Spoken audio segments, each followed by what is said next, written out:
Hey guys, Goldstein here at sunset. That's actually the sun you're seeing through some of the thickest haze I've seen in quite some time. But the point of the video is exactly the questions that I posed to you in the title. And that is what you see in front of you that is right now surrounded by fog. Do you see a settlement in the West Bank, which is the verbiage that's been shoved down our throats for so many years due to a massive propaganda machine funded by genocidal maniacs, their European brothers and sisters. And for many, many years in many, many Arab countries, they also were funneling this information and shoveling it down our throats. Now, instead, possibly, do you see the rebirth and the regrowth of the nation of Israel? Do you see prophecy being fulfilled in front of you? Do you see God's covenant with the nation of Israel being fulfilled every single day? All we have to do is open our eyes and watch Facebook or YouTube or whatever. And we take it for granted. We do. All of us, myself included. But here is one thing that we can't take for granted. And that's why I love the fact that it's higher than the highest point almost in the entire land besides the mountain up north, the Hermon. And that is the symbol that we're all proud to see, that blue and white.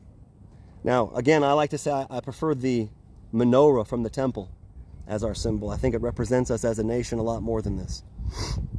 But what this represents to Jews and to people all over the world is the impossible coming true once again. It's reality of miracles in front of our eyes.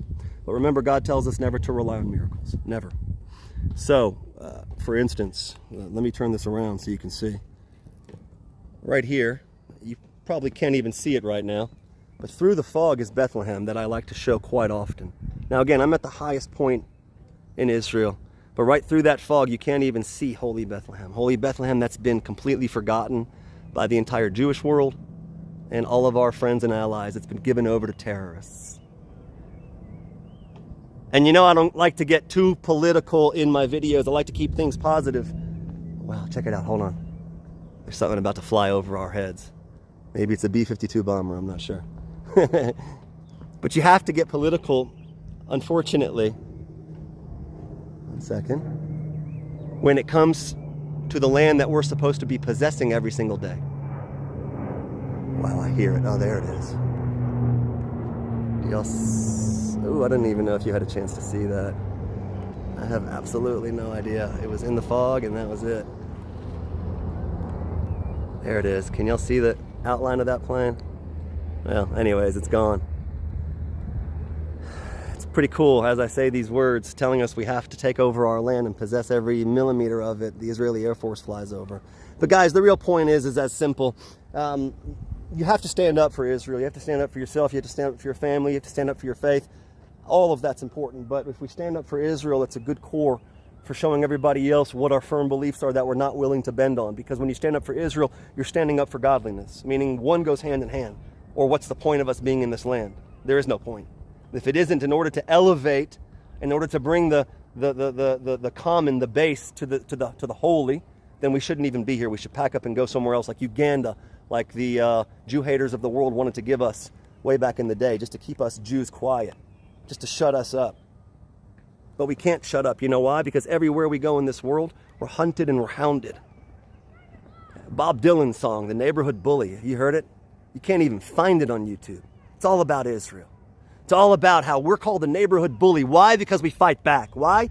Because the world can't stand the idea that we don't just get on our knees and let the sword cut our throats anymore. They can't stand the idea. They can't stand it.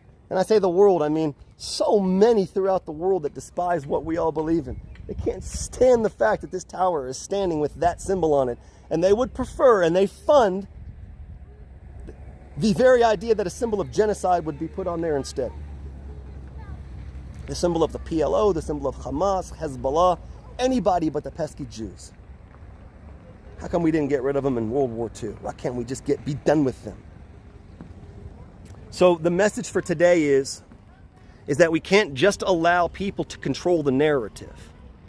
We can't just allow people to see this, which is just a fraction of this beautiful community. where the future of our nation are walking. These guys are about to be in the army in a couple years. These kids, they're growing up playing freely in the land of Israel where King David called home. We have to call this what it is. Not the West Bank, not occupied land, and if it is occupied, it's occupied by the Arabs themselves who are squatting on this land, who've come from all over Arabia from the 1940s on in order to acquire some type of business independence where they know the Jewish nation would provide, and we have been ever since then.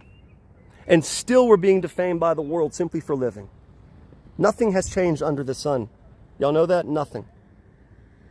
So stand up for truth, as simple as words, because words matter, and words can destroy, and words can build. And when we allow the narrative to be changed and shoved down the throats of not only us, but our children as well, then we come to the point where we have Jews in America in 2020, 2021, calling the President of the United States, Donald Trump, Adolf Hitler. Because people just have forgotten what words mean. They have forgotten that words actually have a place. And when you label somebody something that is so completely preposterous, like this area being called the West Bank, which means, by the way, according to the PLO charter, what's West Bank? It's everything west of the Jordan River, which is the entire state of Israel.